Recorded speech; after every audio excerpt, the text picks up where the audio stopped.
In the late 1980s, the US state of Virginia was struck by a cruel killer. He was so prolific, so horrible, so extreme. We're not dealing with an ordinary killer.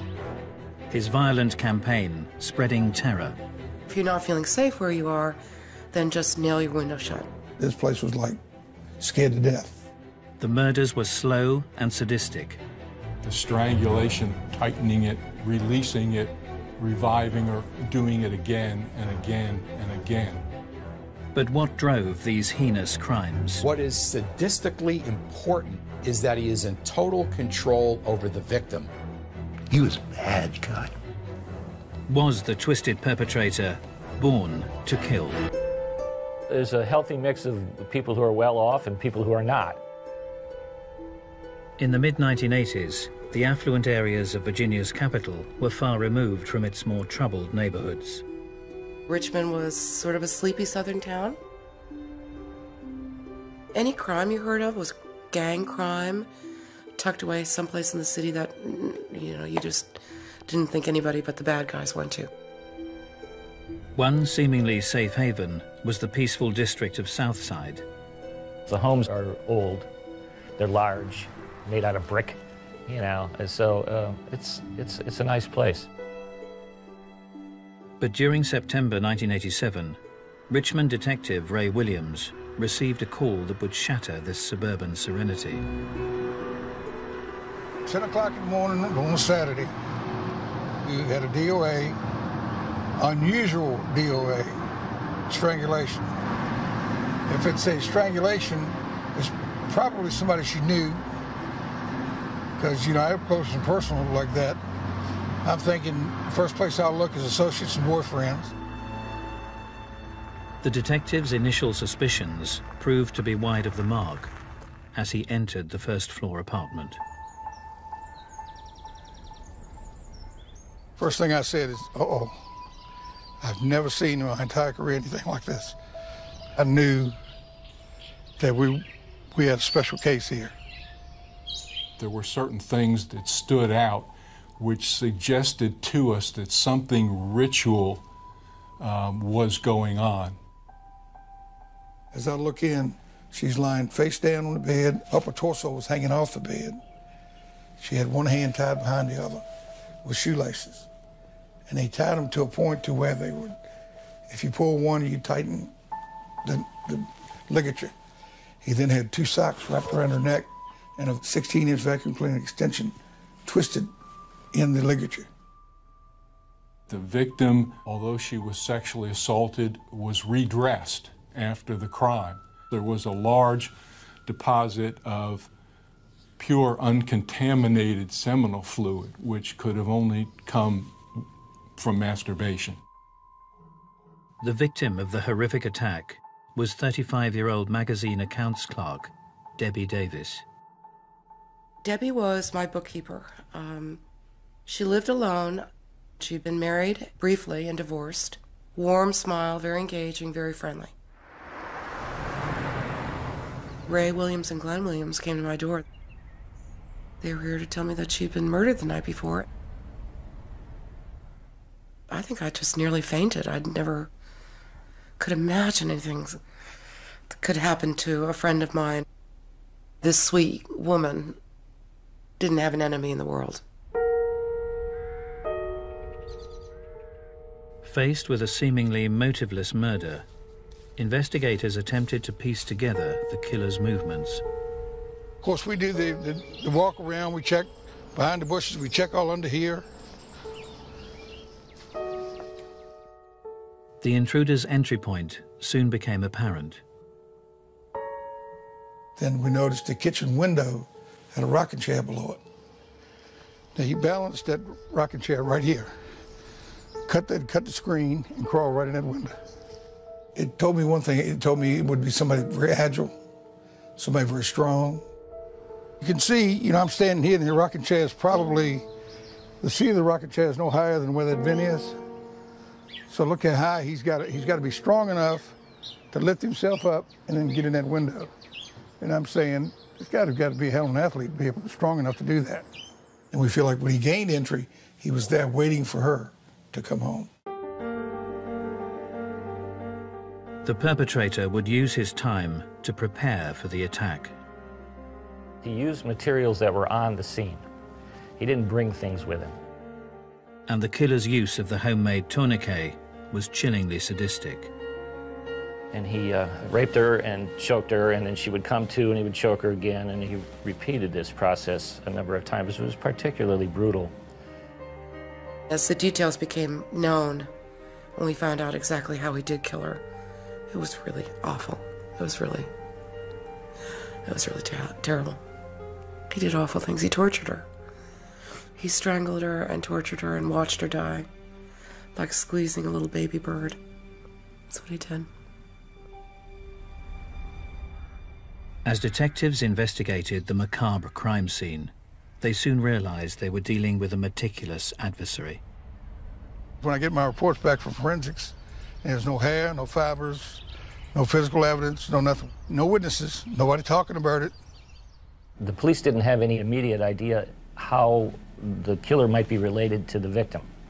Usually they can figure that out fairly quickly. In this case, they clearly didn't.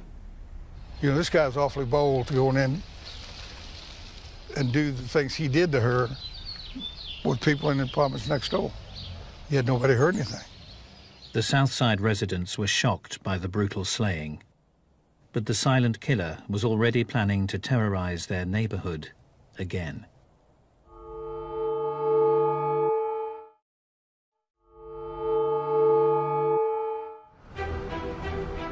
In September 1987, the Southside district of Richmond, Virginia, suffered a horrific murder at the hands of a sadistic killer.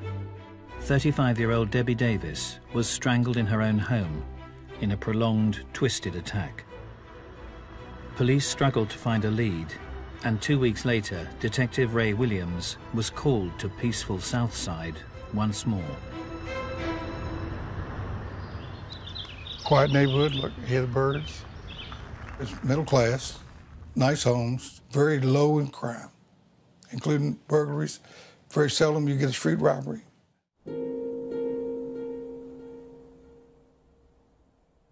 The first impression of Dr. Susan Hellam's house told nothing of what lay inside.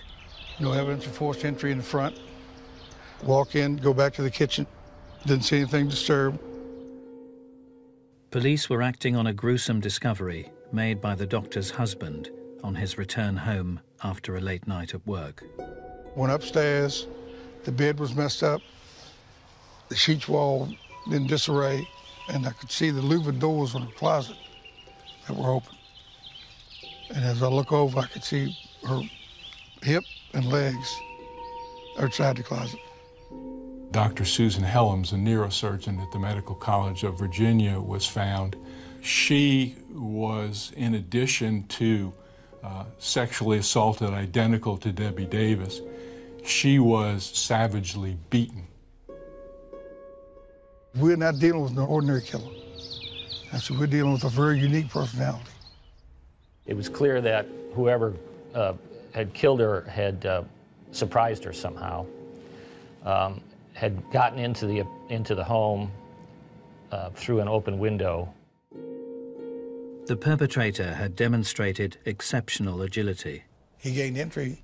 He climbed up a fence on the second floor and cut the screen and climbed in there. I think he's probably hiding in the closet when she gets home. He lets her take her earrings off, lets her take her watch off, lays it on the table, and I think that's when he attacked her. One of the most brutal murders I've ever seen. As with the killing of Debbie Davis 2 weeks earlier, the intruder had meticulously covered his tracks. Nothing was left, not a fingerprint, not a hair, nothing that could be used to identify the perpetrator of the crimes. The only thing that was left were seminal secretions. Investigators were also horrified to discover the sadistic use of a homemade tourniquet. The florid petechiae in her eye caused the medical examiner to suggest that the strangulation of her might have taken up to 20 minutes or more. It was a situation of tightening it to cause her to suffocate, releasing it reviving or doing it again and again and again. What is sadistically important is that he is in total control over the victim, and having her die slowly and having her suffer and having her know that he is in complete control of her life is arousing to him. And so he's going to try to prolong her agony as much as he possibly can in order to satisfy himself. The unique sadistic traits displayed in both the Southside killings brought police to a chilling conclusion. We knew at that point in time that something was going on. The rituals, the alteration of the crime scene were identical in both scenes, so we knew we were looking for one person. I said, it's the same son of a bitch killed Debbie Davis, killed her. And I mean, this city went into a panic.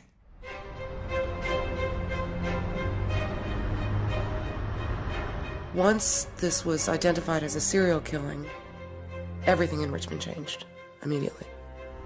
You could walk through Forest Hill Avenue, every light over there was lit.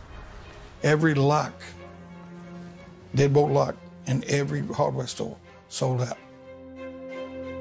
We had somebody come in and say to women in particular, if you're not feeling safe where you are, then just nail your window shut.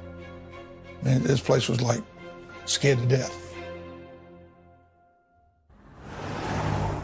As the pressure mounted, police would turn to the FBI for a profile of the killer, now dubbed the Southside Strangler. We tended to think, quite candidly, that we were looking for a white guy, probably about 30 years old, somewhere in that neighborhood. Intelligence, he'd be a loner, he wouldn't talk about his crimes, he'd roam at night. The previous history of this, we didn't know whether it was in Virginia or somewhere else in the United States, but that this wasn't a beginner. This was an experienced individual who had done this. As the police investigation progressed, a clue came to light. The victims were unwittingly connected.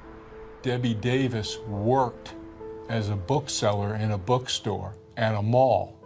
And we went back through all the records and found out that, in fact, Dr. Susan Helms had actually purchased books in that store and had written a check to Debbie Davis for a purchase of books in that store. The two victims had frequented the Cloverleaf Mall in nearby Chesterfield County. This entire area here was stores and stuff. People drove up into it, and then you could walk into the mall, and there were different stores inside. The popular hangout was often bustling with shoppers, but amongst the crowds, a solitary figure would go unnoticed. 25-year-old Timothy Spencer wasn't known to many of the locals. He was over 100 miles away from his hometown of Arlington, Virginia, a quiet suburb of Washington, D.C. Arlington is pretty much, they call it a bedroom community. It's more residential than anything. It has its areas that are more dangerous than others, obviously. It's typical of any close-in suburban area of a major metropolitan city. Born in 1962, Timothy Spencer was raised in the Green Valley district of town. There's little small dead-end cul-de-sacs that run up all down through here. I would describe it as a lower income neighborhood. However, it has areas where there's very hard-working people lived here for years and years. His mother and his father were both, had some college, they had jobs. They were divorced at some point. Spencer's mother juggled a busy life, bringing up her children as a single parent. My mom is the best mom in the world. She provided everything. She spent time with us. We had meals at the table. So we were pretty much a structured family. As the older sibling, Timothy would naturally look out for his younger brother.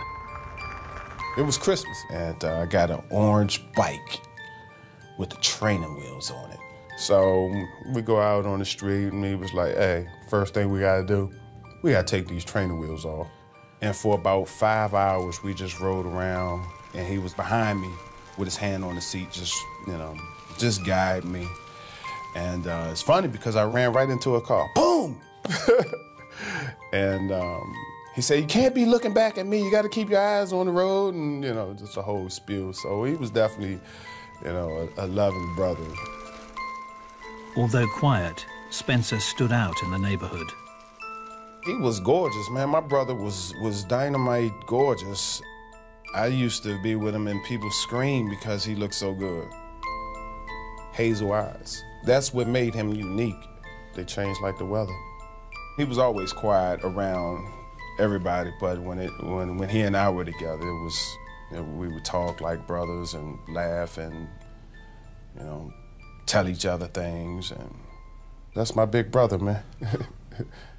A person who becomes singled out because of they're very attractive or they're very unique in a way that people respond to and treat as if they're quite special, especially if they're already narcissistic, they will believe that they should be accorded certain treatment, and when they don't get it, they could get angry. Spencer increasingly struggled to conform. His behavior drastically deteriorated during his school years. He was a poor student. He was difficult. He may have been intelligent enough, but did very little in school. At some point when he was, I think, about 12 years of age, he was urinating, he was defecating in the public area in the school. But Timothy's rebellious actions were not confined to childish pranks. He also had history as an arsonist.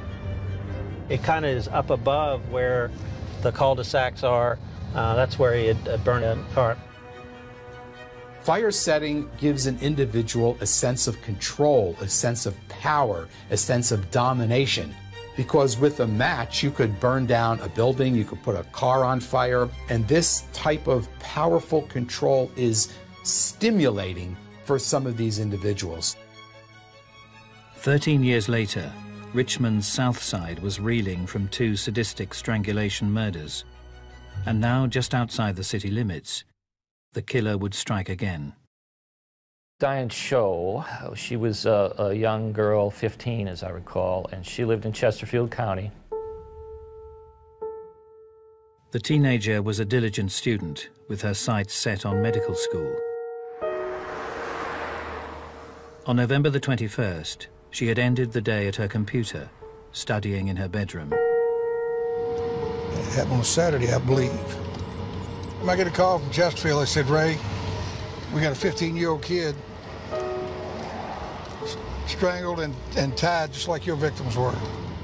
On arrival at the Cho's apartment, the Richmond detective would be shocked by the perpetrator's audacity. Her brother was in the next bedroom. Her parents were there when he came in. So he comes in, duct tapes her, ties her wrist and everything. She was actually raped and strangled in her bedroom. The agile killer had struck in the dead of night. The entry point through a window was consistent with his prior murders. And he spent, you know, quite a bit of time in there with her, and apparently he never made enough noise to wake up her parents who were in this house.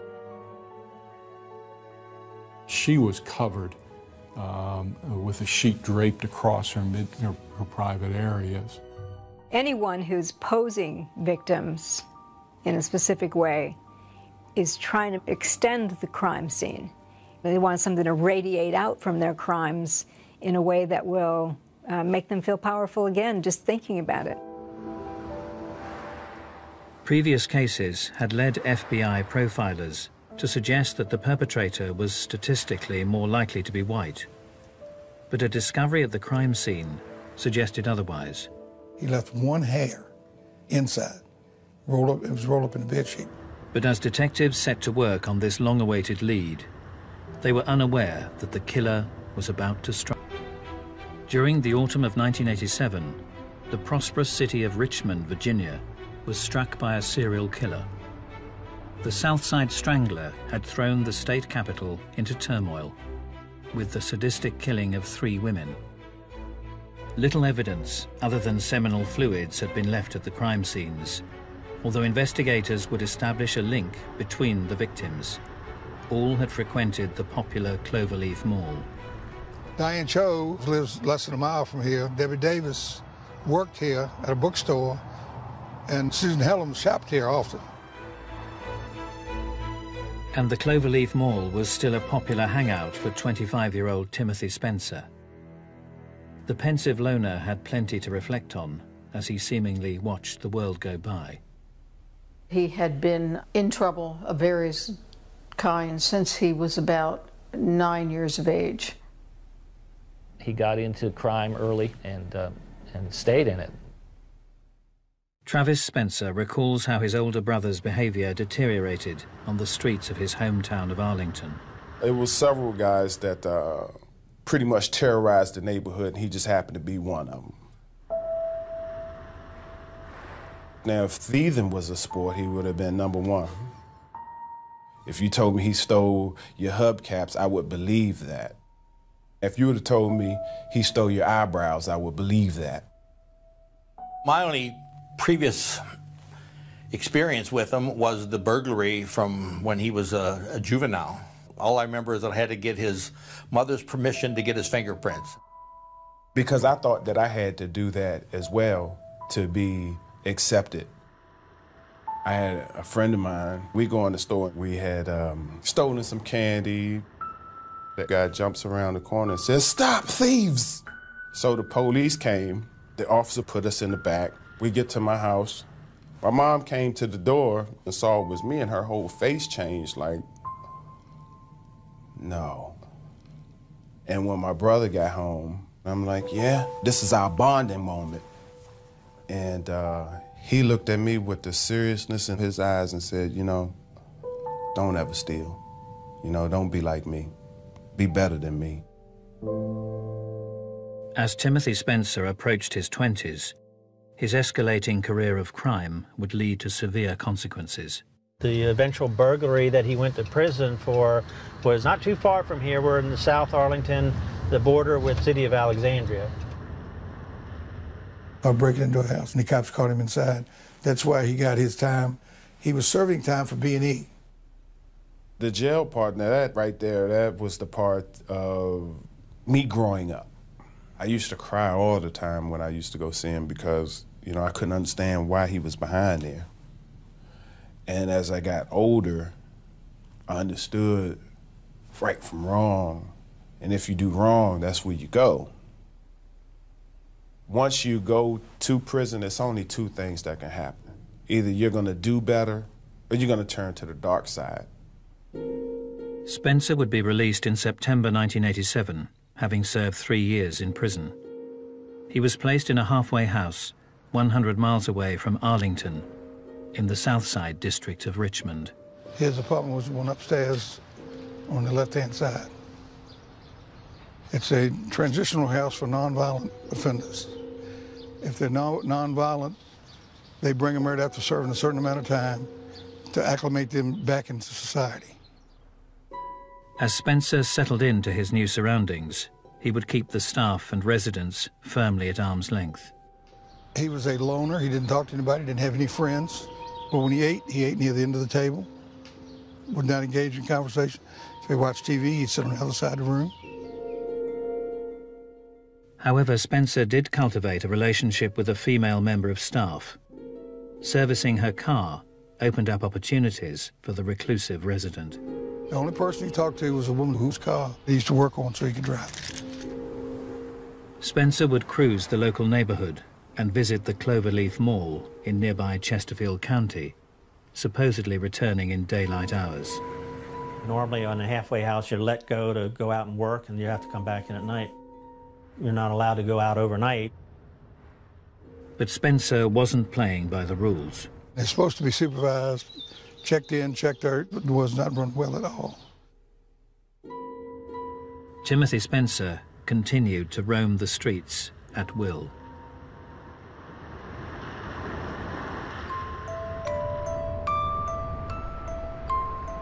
As the residents of Richmond continued to be plagued by the Southside Strangler, 100 miles to the north, the city of Arlington appeared to be far removed from the killer's grip.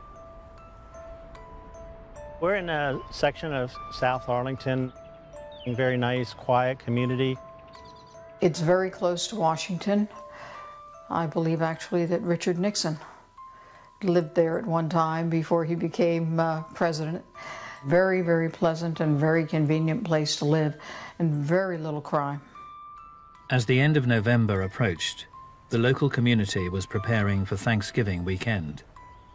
One such resident was publications editor Susan Tucker.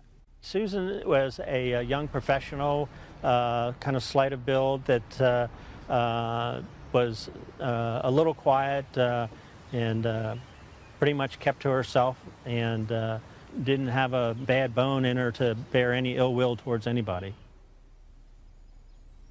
She was home alone because her husband was on a business trip.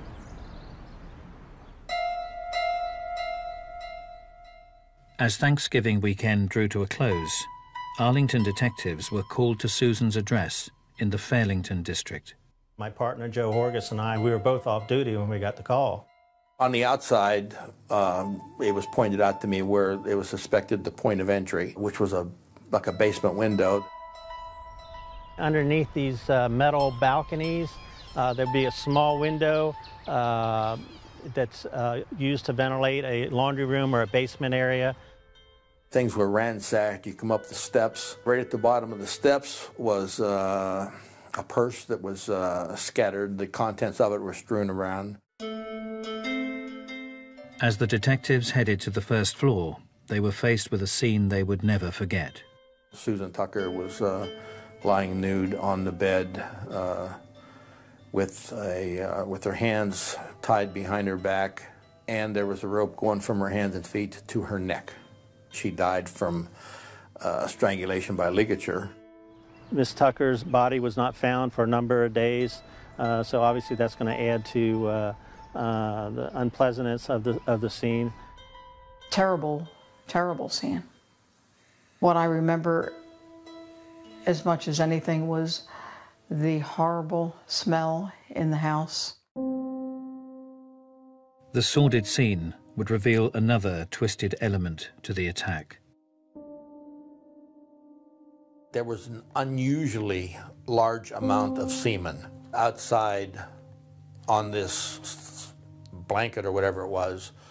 The thought was that as he was killing her, he was probably masturbating. The gruesome murder bore no witnesses, but the sadistic nature of the strangulation prompted investigators to look to the past. Because there were so few homicides in Arlington, and very, very few of that type, as soon as they saw the way the body was with the ropes, they immediately thought of a homicide that had taken place 3 years earlier of Carolyn Hamm. A local man was serving time for Caroline's murder, but with the similarities between the attacks difficult to ignore, detectives were now beginning to question whether the right man had been convicted. Carolyn Hamm was found with a rope going from her neck up over a pipe down to the bumper of a car. She was tied with her hands behind her back. Investigators also recalled a string of unsolved sexual attacks that had featured similar sadistic traits displayed in the murders of Carolyn Hamm and Susan Tucker. I knew that there was a rapist who was working the area, breaking into apartments. They called him the black masked rapist. He was so prolific. He was in a home with his ropes, waiting for a woman to come home. Had to be one of the scariest things that imaginable. I called the FBI profile unit. They agreed that the odds are that this black rapist is my murderer. And they gave me some vital information that when the first girl was raped, The perpetrator took her from one area and took her to another area. There's a real good chance that the suspect lived in that area because he would have taken her to somewhere where he was comfortable. The reason they're within a comfort zone is because they're trying to do this in a way that they won't get caught. They know the streets, they know, the patrol cars, they know various things about the buildings that they might be entering and the person they've been following or the person who seems to be vulnerable. So there'll be kind of a buffer area around their immediate home or business.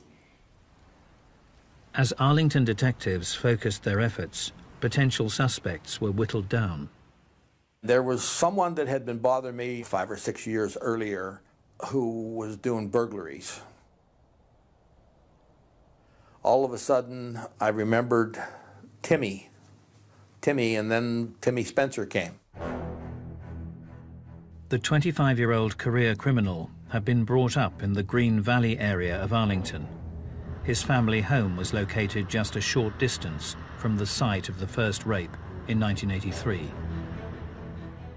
Detectives also established that the 25-year-old Arlington man had recently been released from prison. So we called up the parole office, and that's where we found out that he was actually in a halfway house in Richmond. And then, of course, we became involved with Arlington, and we started to piece all this together. We met with Detective Ray Williams. It would soon become apparent that Spencer could have been responsible for far more than the succession of rapes and murder of Carolyn Hamm. Arlington and Richmond detectives discovered shocking similarities between the more recent murders in the two districts. The movements of Timothy Spencer were also impossible to ignore. You got the sign-out sheets from Halfway House. Every time he was signed out, coordinated with every murder. Not only did he sign out for every one of the murders down in Richmond, but he requested and received a furlough or whatever it is to come to Arlington for Thanksgiving, the weekend that Susan Tucker was killed. As detectives delved into Spencer's history, they would discover a disturbing pattern of behavior. The big circumstance that came to mind during the FBI's profile was the arson. Every indicator shows that he went through a transition of escalation. He started as breaking into homes, and then he would break in and he would defecate and so forth and so on, and he gradually grew. There were many where he broke into one house and then took things and went next door and waited for a woman to come home. Often somebody who becomes a sexual offender starts with sexual burglary, because it's like an experiment to see if they can, what they can get away with. If they enjoy that, they will now progress to trespassing against the person, which usually is some kind of molesting or rape, and then that can lead to torture, sex torture, or murder. Having established a clearer picture of their suspect, police made the decision to take Spencer in. We were on the street outside the halfway house when he came. We walk in, cuff him, take him to headquarters. I interviewed him for 12 hours. He never admitted anything. I don't know what you're talking about. He spoke well. He didn't use a lot of street slang. There were times when I would thought, do we really have the right guy? But I think for the most part, we were pretty confident we did. However, the horrific crimes had been perpetrated by a careful and calculating killer. With limited circumstantial evidence to call on, there was a danger that Spencer might yet walk free.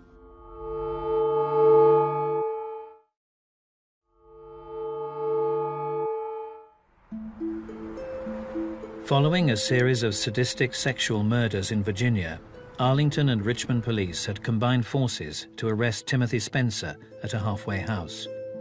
The detective's case was based on circumstantial evidence, but recent advances in forensic science would offer them an unprecedented opportunity. As far as I can tell, it goes down in U.S. history. We were the first DNA murder case. Although police were dealing with a meticulous adversary, they were hoping to match Spencer's blood sample with deposits of semen found at the crime scenes. We immediately arrested him, we got his DNA, we checked it, and of course everybody was holding their breath until, oh, when is the sample going to come back? Back then, it took several weeks. You know, we would sit around and wait. If there wasn't a match, then it wasn't Timothy Spencer. And to be honest, we were all going to have egg on our faces. But it matched. It matched to the crime in Arlington. It matched to 2 of the 3 crimes in Richmond. So we had 3 cases with DNA evidence. Forget about who it was. We knew who it was. It was then, how do we convince the jury? Police continued to build their case. They had observed Spencer's movements at the Cloverleaf Mall, a location that had been frequented by 3 of the victims. Sat in the middle of the mall for hours, watching the women, just looking at them. We'd just sit there and watch them walk by. Never bought a thing. Like a chameleon, he just blended in, didn't cause any problems. He obviously was very meticulous in picking out his targets. Once he picked one, he would walk behind her and watch stores she went into. We were able to produce some evidence that showed that this may be the location where he would pick these individuals out. Between July 1988 and June 1989, Spencer would face charges for the rapes and murders of 4 women in Arlington and Richmond. Although implicated in the murder of Carolyn Hamm and the series of Arlington rapes, prosecutors decided to try him on only the most recent murders. I never saw any indication that he was at all troubled by what he was hearing in court. He just sat there. Disturbingly, the defendant would come to life as prosecutors distributed images from the horrific crime scenes. He wanted to see those pictures. I mean, he was actually, defense tables here and the jury boxes here. He's actually leaning over, looking at every picture. Timothy Spencer was so bad, there was no way in the world that even as opposed to the death penalty as I was going to take a chance on him ever getting out on the street again. He was a bad guy. Spencer was found guilty of the murders of Richmond residents Debbie Davis, Susan Helms, and Diane Cho, and of Arlington resident Susan Tucker. The man previously convicted of Carolyn Hamm's murder would be pardoned and released. As Spencer was placed on death row, the question remained: how had this serial burglar and rapist ended up as the most sadistic of killers? That was the hardest part of the whole situation. Like I said, you told me something about some stealing, but murder, I never could see my brother actually murdering somebody. He was a very angry person, a controlling person. He wanted to control people. He obviously hated women for some reason. It's not the sexual part of the crime that doesn't give them the satisfaction. For some reason, they've harbored this inner anger towards women. He's escalated to his torturing people. The torture part is part of the anger and releasing that anger towards your victim. It's like an experiment to see if they can, what they can get away with. Once they have someone and they've subdued them and they know that that person's not going to escape, they want to prolong that feeling of power over this person. But what was the root of this twisted fury? Was Timothy Spencer a born killer? I think something wasn't really right in the mind. If somebody's ill, that's treatment. That needs to be with medication, some doctoring. Me growing up in that household, he was definitely ill. We don't see any genetic thing that turns a person into a sex murderer. But if he's also a predatory psychopath, we certainly are finding that there are brain factors in terms of areas of the brain that don't inhibit aggression and areas of the brain where moral decision-making is made that are atrophied. So you get a sex killer who's also a psychopath, it's more likely that person will become an aggressive offender. I wouldn't say he's a born killer, but that deviant sexual arousal pattern is certainly hardwired. And with other events in individuals' development and childhood could set the stage for somebody to act out. Timothy Spencer was executed at the Greensville Correctional Center on April the 27th, 1994. They called me, they said, "You coming down?" I said, "No. I deal in death every day. And it's just a legal way for the state. You're still killing somebody." I mean, I'm not saying he didn't deserve to die, because he'll never kill anybody else. But I still have mixed emotions about death penalty. That day, phew. Yeah, I was there. I was there the last day on this earth when they told us we had 2 minutes left to talk to him.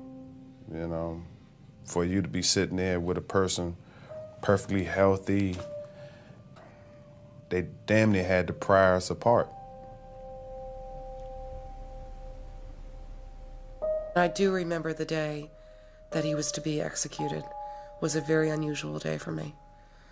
And I remember not being able to speak to people all day long and just carrying it around with me, remembering my friend. For many, the actions of this sadistic killer are simply a terrible chapter from the past.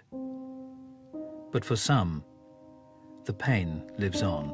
I think that to be able to do what he did and to murder my friend in the method that he did, he was an absolute monster. He was the personification of evil. Most evil person. He was certainly the worst person that I encountered in the 25 years or so that I was in that kind of environment.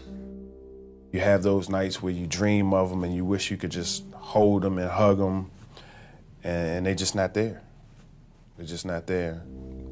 Wake up out your dream, crying 9 times out of 10. He did what he did.